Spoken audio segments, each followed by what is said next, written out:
Metre উচ্চতায়, যেটাকে ফুটে হচ্ছে প্রায় 12,400 ফুট উপরে। এবং এটি হচ্ছে জাপানের হাইয়েস্ট মাউন্টেইন এবং হচ্ছে যে highest active volcano, strato volcano বলে। ওয়ার্ল্ডের মধ্যে এটি হচ্ছে যে সপ্তম হাইয়েস্ট ভলকানো অন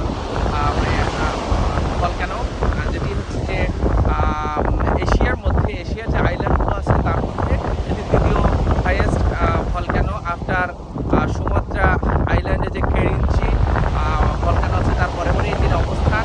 এবং এই মাউন্ট ফুজি বা ফুজি সান যেটি, সেটি হচ্ছে যে জাপানের যে রাজধানী আছে টোকিও, টোকিও থেকে দক্ষিণ পশ্চিমে প্রায় 100 কিলোমিটার দূরে অবস্থিত। তবে পরিষ্কার দিনে এটি টোকিও থেকে দেখা যায়। এবং এটি হচ্ছে জাপানের একটি আইকনিক কালচারাল আইকন বলা হয়, যেটা সারা ওয়ার্ল্ডে ফেমাস এবং কালচারাল হেরিটেজ হিসেবে পরিচিত।